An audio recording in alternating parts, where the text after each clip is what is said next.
Bismillahirrahmanirrahim. Bismillahirrahmanirrahim. Assalamualaikum warahmatullahi wabarakatuh.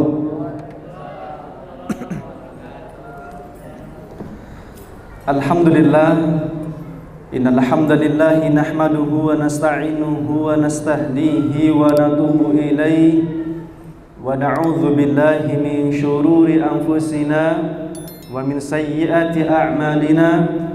May yahdihillahu fala mudilla lahu wa may yudlil fala hadiya lahu wa lan tajida lahu waliyyan mursyida. Nashhadu an la ilaha illallah wahdahu la syarika lahu wa nashhadu anna Muhammadan 'abduhu wa rasuluhu la nabiyya wa la rasula ba'dah. Qala Allah ta'ala fil Qur'anil Karim ba'da an a'udzu billahi minasy syaithanir rajim. Ya ayyuhalladzina amanu ittaqullaha wa qulu qawlan sadida yuslih lakum a'malakum wa yaghfir lakum dhunubakum wa may yuti'illaha wa rasulahu faqad faza fawzan 'azima. Wa qala Rasulullah sallallahu alaihi wa ala alihi wa ashabihi wa sallam, khairukum man ta'allama al-Qur'ana wa 'allamahu wa qala ittaqillaha haitsuma kunta wa atbi'is sayyi'ata al-hasanata tamhuha wa khaliqin nas bi khuluqin hasan. Wa ba'd, fa ya ibadallah usikum wa ya nafsi bitaqwallahi wa ta'atihi faqad fazal mu'minuna muttaqun. Sidang jamaah salat maghrib dan isya yang semoga senantiasa mendapat petunjuk dan dimuliakan oleh Allah Subhanahu wa taala. Alhamdulillah, puji syukur senantiasa terlimpahkan kepada kedua hasanah kita, Nabi besar Muhammad sallallahu alaihi wa ala alihi wa ashabihi wasallam. Alhamdulillah, pada kesempatan malam hari ini kita masih Allah beri kesempatan hidup. Allah masih berikan kepada kita usia yang panjang. Di antara manusia-manusia yang telah berlalu dari rekan-rekan atau sanak famili kita, maka salah satu yang dipilih hingga hidup di bulan Dzulhijjah, di bulan Dzulqa'dah ini adalah kita, Bapak Ibu sekalian. Dan hal itu semuanya patut kita syukuri. Tanpa terasa kita sudah melalui bulan yang agung, yaitu bulan suci Ramadan. Dan tanpa terasa bulan Syawal yang terdapat di dalamnya Idul Fitri pun telah kita lalui. Maka kembali ada rasa harap kepada Allah Subhanahu wa taala, ingin kembali kepada bulan tersebut. Kenapa kita merindukan bulan Ramadan, Bapak Ibu sekalian? Satu, bahwa semua pintu surga Allah buka di bulan Ramadan, bahwa semua pintu neraka Allah tutup, dan semua pahala Allah lipat gandakan. Yang sunnah Allah ganjar sebagaimana pahala yang wajib. Bagaimana yang wajib? Dan banyak keberkahan-keberkahan yang lainnya. Pintu taubat Allah buka. Ampunan Allah Subhanahu wa taala berlimpah di bulan itu. Lebih-lebih ada malam 1000 bulan. Dan kapan terakhir kita bisa beribadah 1000 tahun, Bapak Ibu? Ribuan bulan, sekian puluh tahun, kapan kita bisa beribadah kecuali itu di bulan Ramadan. Dan semoga kita disampaikan kepada bulan tersebut di tahun yang akan datang, walaupun tidak bisa menjamin. Dan bulan Ramadan itu memberikan pelajaran besar bagi kehidupan kita, terutama bagi tema yang akan nanti kita bahas, yaitu Allah sedang mendidik iman dan takwa kita. Allah sedang mendidik secara khusus bahwa kita selaku manusia adalah makhluk yang lemah. Kita adalah makhluk rendah. diminta untuk tawaduk. Ternyata baru 1-2 jam, 3 jam kita tidak makan, kita lemas di bulan Ramadan. Betapa lemahnya kita manusia ini.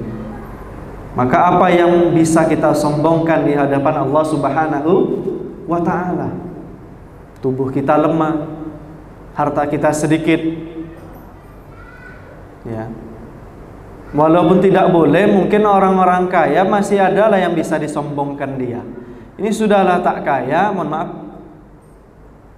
ganteng tidak, kaya tidak, memiliki pangkat tidak, sombong pula.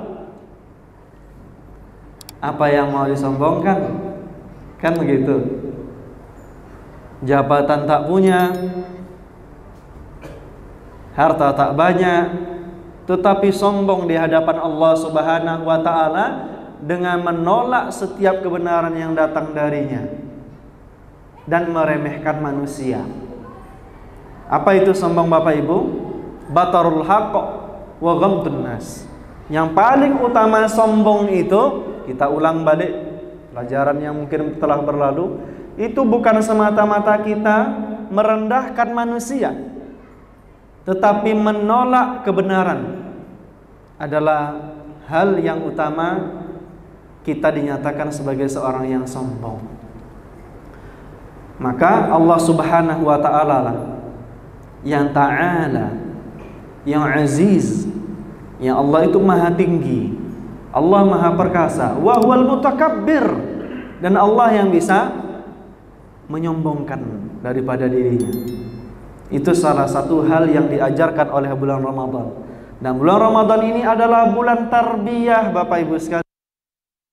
Bulan Ramadan adalah bulan tarbiyah. Petinju kalau masuk fase latihan, selesai daripada fase latihan, apa yang terjadi? Tinjunya makin mantap. Ya kan? Dari sisi mana dia? Tinjuan atas, bawah, depan, samping, semuanya makin mantap. Kenapa? Latihan. Tapi ada orang masuk di bulan latihan, namanya Ramadan,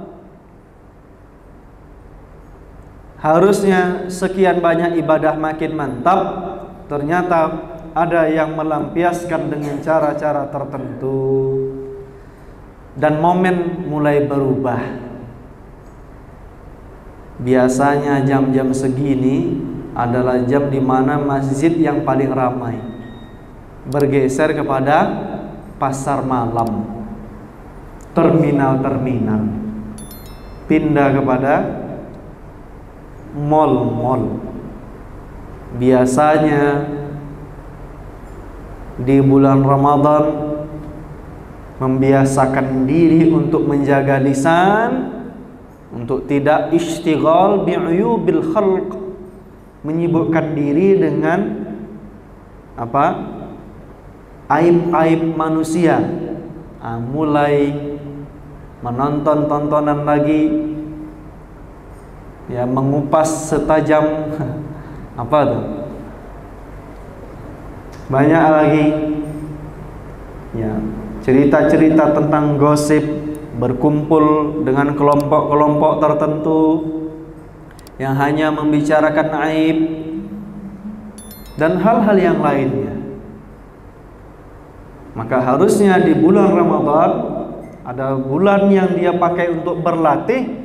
Keluar daripada bulan Ramadan, latihannya akan tampak di bulan Syawal dan seterusnya hingga kembali lagi di bulan Ramadan. Bapak Ibu sekalian yang dimuliakan oleh Allah Subhanahu wa ta'ala, judul kita pada malam hari ini adalah hidup mencari berkah. Hidup mencari berkah, ya. Dan hidup itu bukan untuk mencari harta, semata-mata harta, ya. Apa bedanya berkah dengan pahala? Pahala itu tercatat dan Allah akan balas nanti di yaumil akhir kelak. Sedangkan keberkahan itu Allah bisa tampakkan dalam kehidupan seorang muslim manakala dia memenuhi syarat yang Allah sebutkan di ayat yang kita bacakan nanti, kita akan gali nanti. Hidup itu mencari berkah, bukan mencari harta, bukan hanya sekedar mencari kesenangan dunia, tapi cari berkahnya. Allah Subhanahu wa taala memberitahu kepada kita, karena Allah Subhanahu wa taala menginginkan yang terbaik bagi hamba. Allah Subhanahu wa taala sebagai yang menciptakan, Allah Subhanahu wa taala sebagai yang mengatur, Allah Subhanahu wa taala sebagai yang memiliki manusia.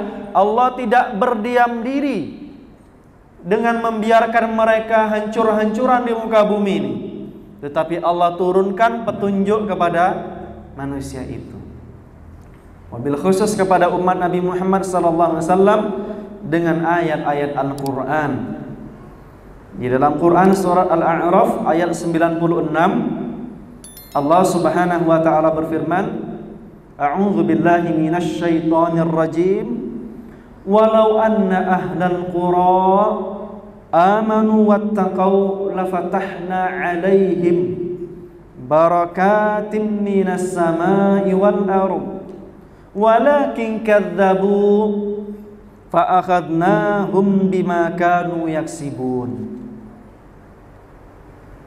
Allah marhamna fil Quran. Allah Subhanahu wa taala memberikan dua termin di dalam ayat ini, dua ruang di dalam ayat ini.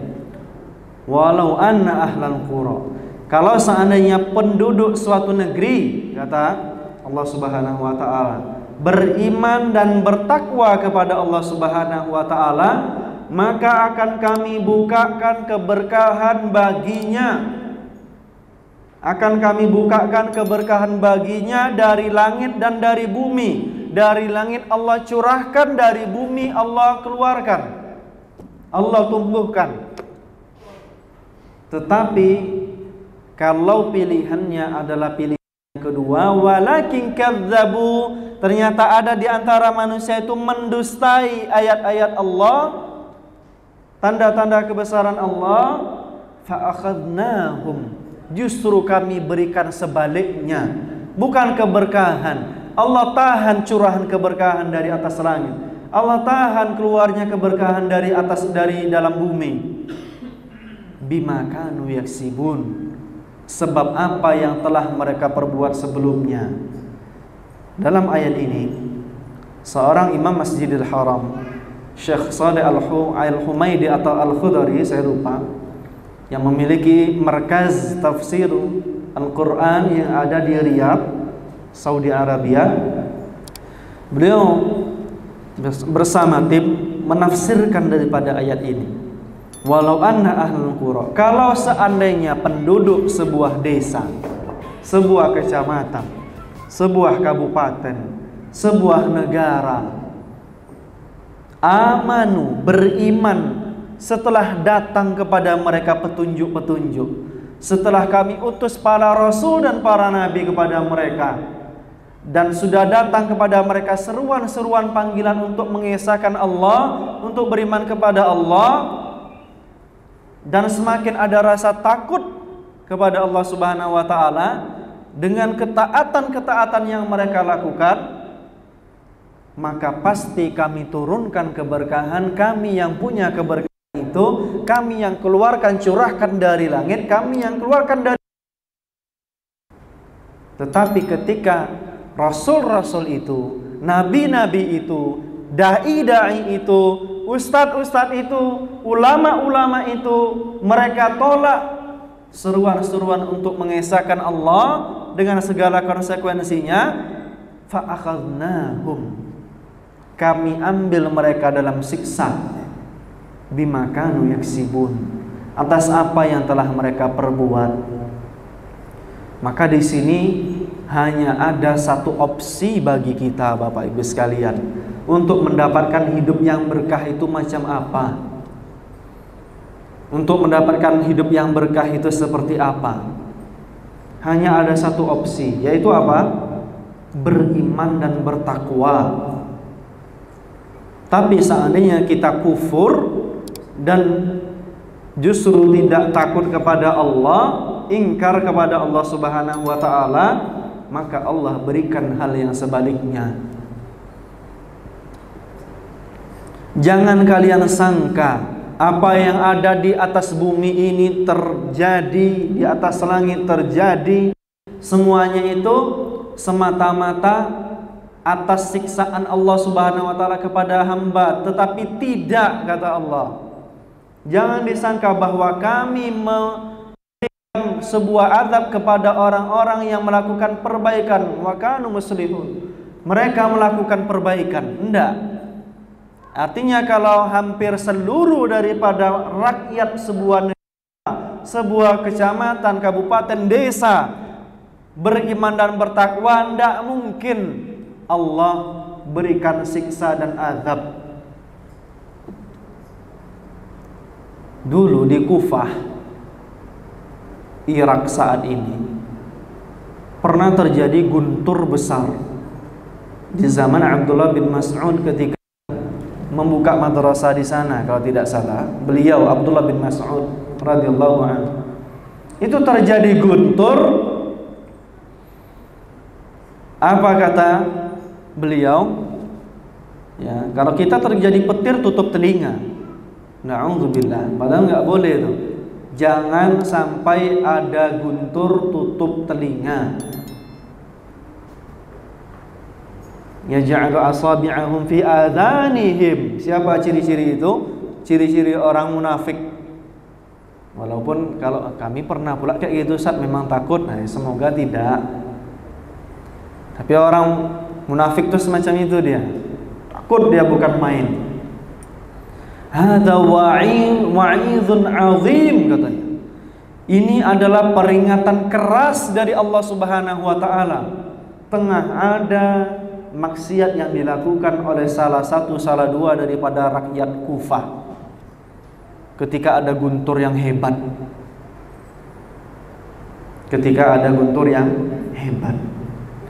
Tetapi tidak saat ini. Kita merasa bahwa semuanya terjadi atas sebab alam, dan itu semuanya sebenarnya adalah peringatan dari Allah Subhanahu wa taala. Beriman dan bertakwa. Kalau seseorang beriman dan bertakwa, maka kehidupan dia itu bisa hidup seperti seekor burung mencari makan. Ya. Dia asbah jai'a.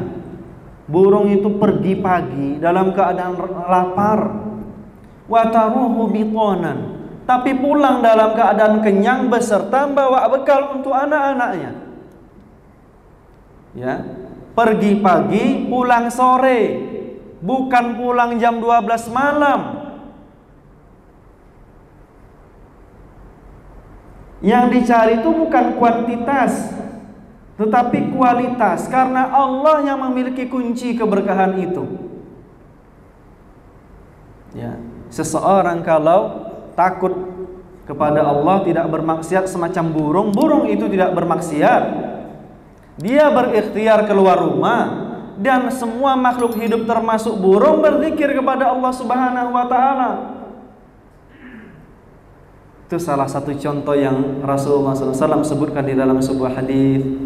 Kalaulah kalian bertakwa kepada Allah, beriman kepada Allah, itu rezeki datang semacam seekor burung mencari makan. Pergi pagi, pulang sore, bukan jam 12 malam. Dan hidupnya tenang. Seekor burung hidupnya tenang. Makanannya ada, bahkan bisa membawa bekal. Tidak pula dia ingin menumpuk-numpuk harta. Takut kepada Allah. Dan dibangkitkan oleh Allah Subhanahu wa taala kecuali yang dikecualikan, sebagian hewan yang di surga, burung-burung itu akan menjadi tanah kembali,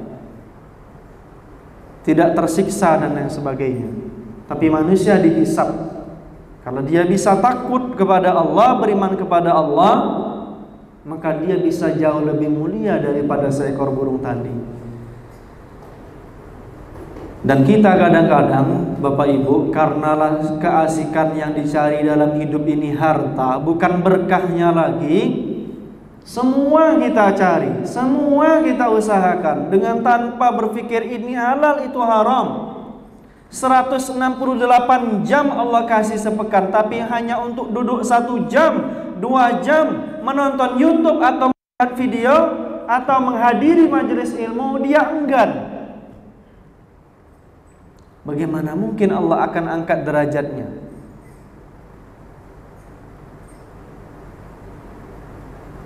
Bagaimana mungkin Allah angkat derajatnya daripada seekor burung itu? Sementara Allah berfirman, yarfa'illahu alladhina amanu minkum wa utul ilma darajat. Allah akan angkat orang-orang yang beriman di antara kalian dan yang mendapatkan diberikan ilmu padanya beberapa derajat. Dan ayat ini dibuka dengan ya ayyuhalladzina amanu, wahai orang-orang yang beriman, idza qila lakum tafassahu fil majalis fafsahu yafsahillahu lakum. Wahai orang-orang yang beriman, kalau dikatakan kepada kalian lapangkan majelis ilmu, jikalau ada orang datang maka lapangkanlah, Allah akan lapangkan bagi kalian. Salah satu cara untuk mendapatkan keimanan yang kokoh dan keimanan yang mantap adalah dengan bermajelis ilmu. Bermajelis ilmu agar kita paham bahwa yang sedang kita cari ini adalah keberkahan, bukan semata-mata harta, Bapak Ibu sekalian. Bukan semata-mata harta yang kita cari. Ada orang yang ngadu, Ustaz, gaji saya itu udah 2 digit, tapi hati saya tidak tenang, anak istri merasa tidak cukup. Itu ada yang salah tuh.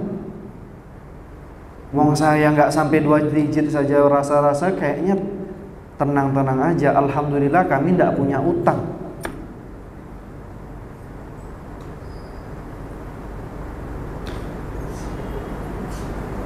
Ada yang ngadu, anak butuh nasihat Ustaz, gajinya ada di atas 10 juta, anaknya paling 3. Tak ada gaji ustadz-ustadz nih sampai di atas 5-6 juta tuh, rasa saya tak ada tuh. Allah alam lah.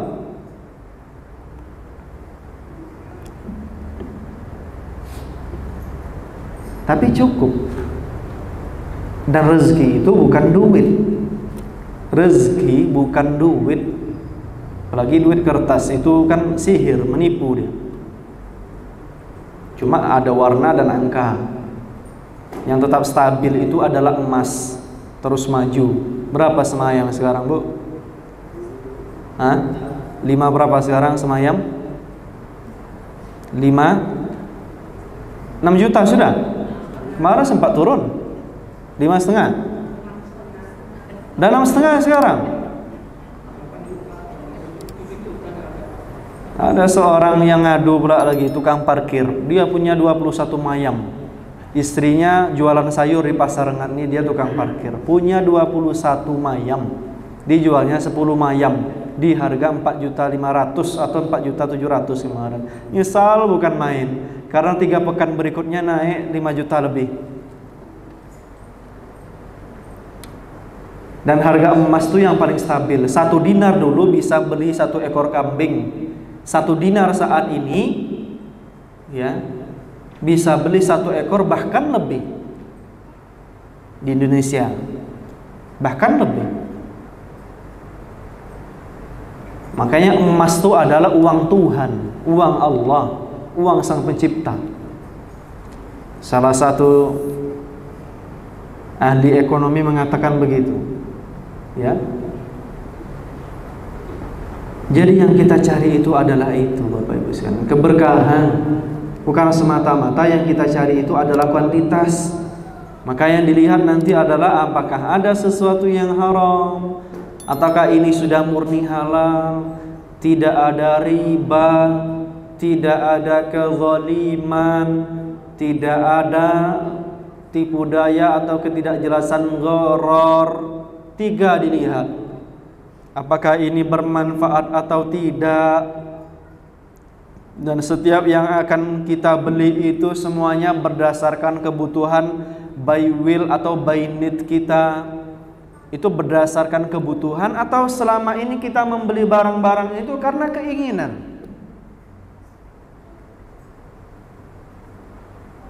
Sehingga Allah azab kita dengan rasa khawatir, ketidaktenangan, kurang tawakal, karena kita takut barang-barang yang selama ini kita beli karena keinginan itu hilang.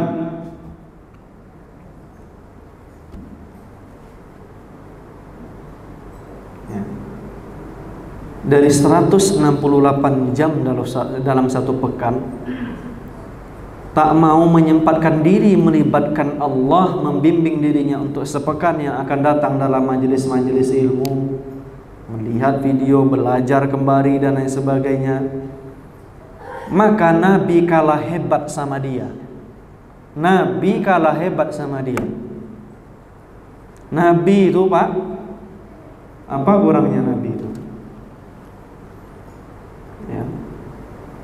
Nabi pemimpin negara, iya. Panglima perang, iya. Memegang kunci Baitul Mal, menteri keuangan, iya. Punya istri 9 atau 11, iya.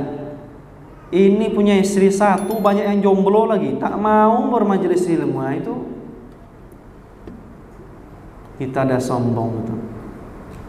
Baru istri 1, ini baru tak punya istri lagi dan tak mau bermajelis ilmu.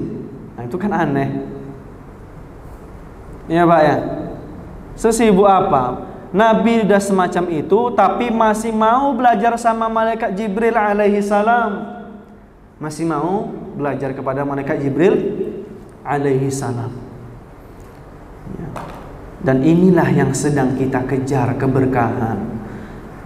Dan indikator-indikatornya apa? Keimanan tersebut. Memang iman itu secara definisi apa? Qaulul bilisan, yaitu dengan berkata dengan lisan dia beriman kepada Allah dan semua rukun iman. Itu selesai, bukan itu yang akan kita bahas. Kemudian merasakan keyakinan di dalam hati, itu selesai, sudah pernah kita bahas. Bergerak dengan anggota tubuh itu sudah selesai. Tapi lebih kepada ruh yang harus tertata dan terbina, menyiapkan diri sebagai seorang yang beriman seutuhnya, takut seutuhnya, itu seperti apa? Maka kita berkaca kepada para salafus saleh. Salah satunya kisah tadi yang pertama, Abdullah bin Mas'ud radhiyallahu anhu, ketika mendengar ada guntur meledak di atas langit, Allah yang di atas sana sedang meminta kita taubat, katanya. Para ulama dan para sahabat dulu ketika melihat kok ada tikus di rumahnya, semua jadi bahan renungan. Melihat ada tikus, ini ada apa? Dosa apa yang saya perbuat? Mencium ada bau, itu langsung berpikir, ini bau apa? Dosa apa yang sudah saya perbuat? Sebagaimana Nabi Daud alaihissalam menjadi seorang raja yang Allah pernah ceritakan, itu di depan istananya dilempar bangkai, sehingga dia kemudian bersujud di hadapan Allah Subhanahu wa taala, tidak mengangkat kepalanya sampai malaikat Jibril alaihissalam turun memberitahu bahwa, wahai Nabi, ini adalah ujian dari Allah, bukan karena engkau berbuat dosa. Itu gara-gara bau. Jadi semua yang terjadi, introspeksinya bagi dirinya dulu, bukan bagi orang lain sekitarnya kok disalah-salahkan. Salah satu bentuk hikmah di dalam kitab Al-Hikam, Imam Ibnu Athaillah rahimahullah, beliau mengatakan apa? Salah satu hikmah adalah ketika engkau mendapati sesuatu yang tidak mengenakkan di dalam hati, atau mendapatkan sebuah musibah, berpikir tentang diri sebelum memikirkan orang lain. Ada apa ini? Ada apa ini? Kenapa kok kayak gini? Kenapa kok istri minta cerai dengan tanpa sebab? Kenapa terjadi seperti ini? Kenapa dan kenapa? Itu yang mereka pikirkan. Kenapa tanamannya gagal panen? Kenapa ini kok usahanya bangkrut? Kenapa kok ini terjadi kecelakaan? Mobil, sepeda motor, terjadi kecelakaan berkali-kali. Sudah kecelakaan dibenarkan, kecelakaan lagi. Sudah dibenarkan, kecelakaan lagi. Sudah dibenarkan, kecelakaan lagi. Mungkin itu bukan haknya. Mungkin ada sesuatu maksiat yang sudah dia lakukan. Bentuknya mungkin bukan riba. Bentuknya mungkin bukan gharar. Dia aman katanya dari gharar. Dia aman dari riba, tapi zalim kepada manusia yang ada di sekitarnya. Hati-hati. Hati-hati ketika berbuat zalim. Kita lihat, dan itu yang dipikirkan oleh para sahabat. Mencium bau tak sedap saja itu sudah peringatan bagi diri mereka. Ini bau apa ya? Di sudut mana? Kenapa kok ada tikus masuk ke rumah saya? Itu peringatan bagi mereka.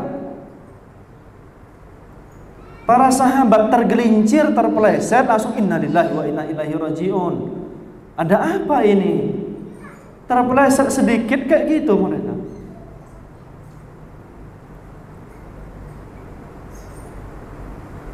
Kok selama ini kayaknya rezeki kok seret, susah rezeki kita. Ada apa? Apakah ada sesuatu yang tidak halal yang kita ambil? Atau kita sedang bertindak dengan sesuatu yang dilarang oleh Allah Subhanahu wa taala? Atau itulah yang harus dipikirkan. Kenapa?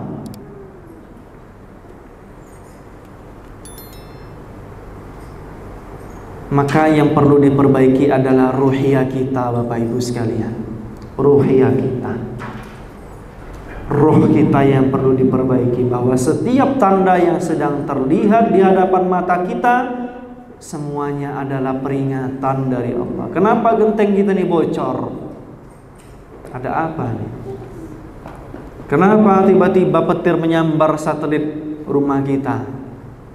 Kenapa anak kita dan seterusnya? Di samping ada musibah, di samping memang benar-benar ada ujian.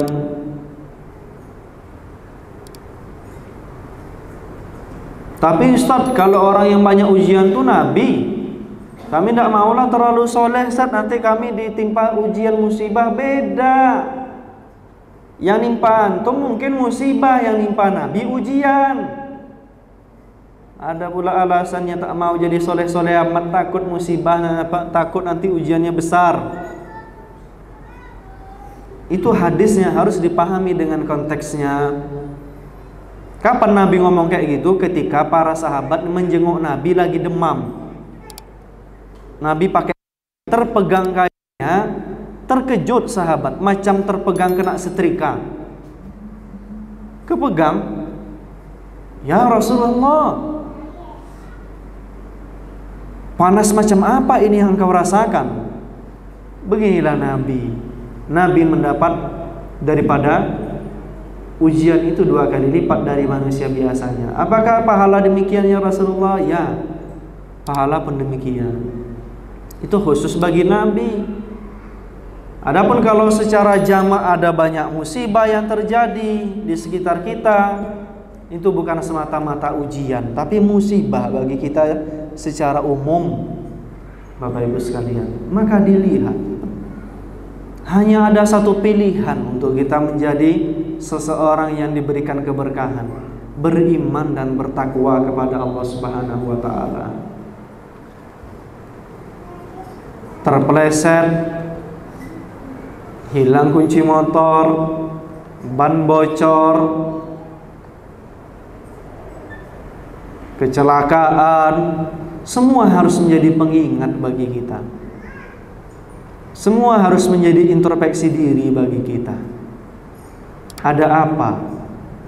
Sebelum kita menyalahkan orang lain Bapak Ibu, sebelum kita istighal bil khalqi, kita lihat aib kita sendiri. Sebelum kita sibuk dengan aib orang lain, lihat aib kita sendiri.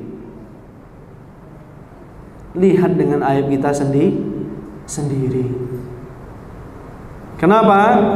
Karena dia tidak mendapatkan hikmah ketika memikirkan aib orang lain.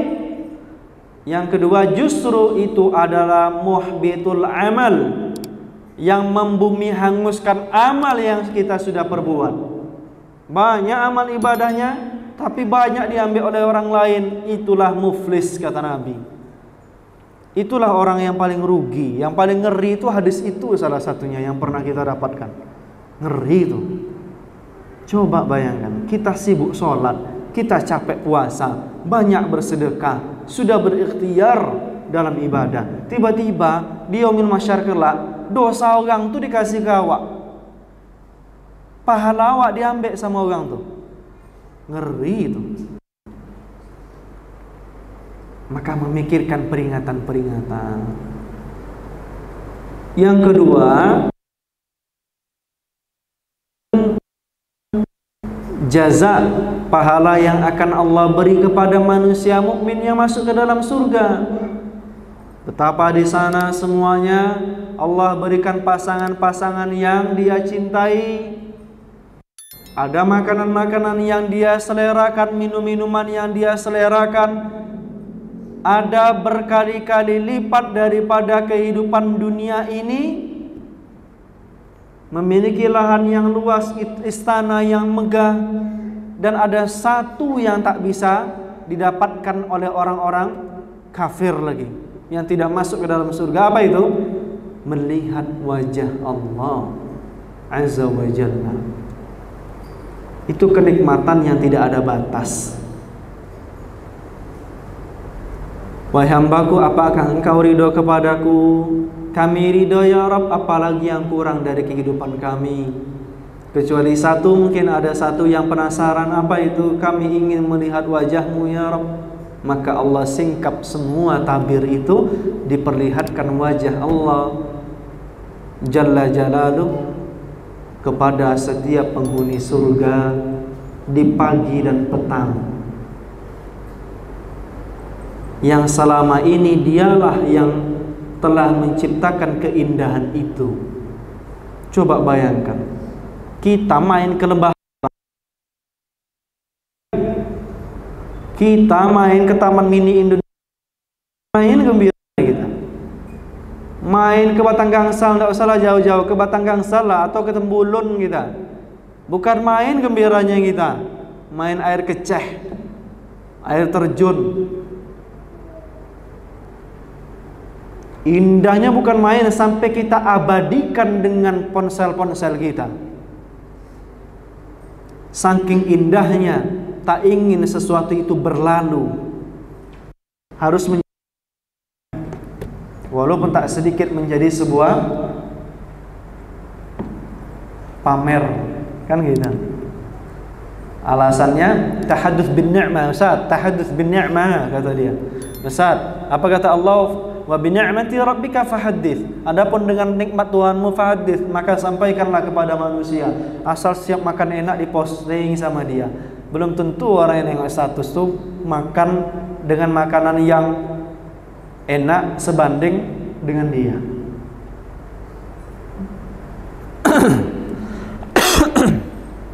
Jadi itu Bapak Ibu sekalian, berilmu dengan apa yang didapati oleh orang-orang beriman dan bertakwa di akhirat kelak. Apakah nikmat yang semacam ini tidak kita inginkan? Coba bayangkan.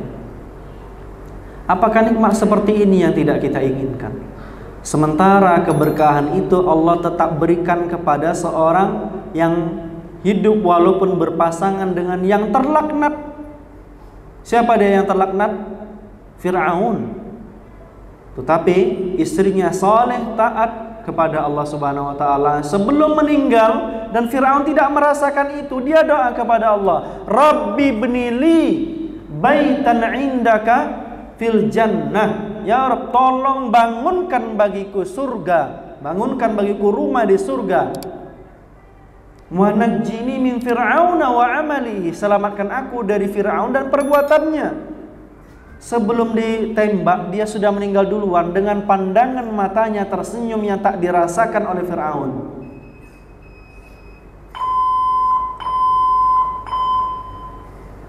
Waktu membatasi kita Bapak Ibu sekalian, kesimpulannya pada kesempatan kali ini bahwa kita harus memiliki ilmu tentang apa-apa yang mendatangkan keberkahan.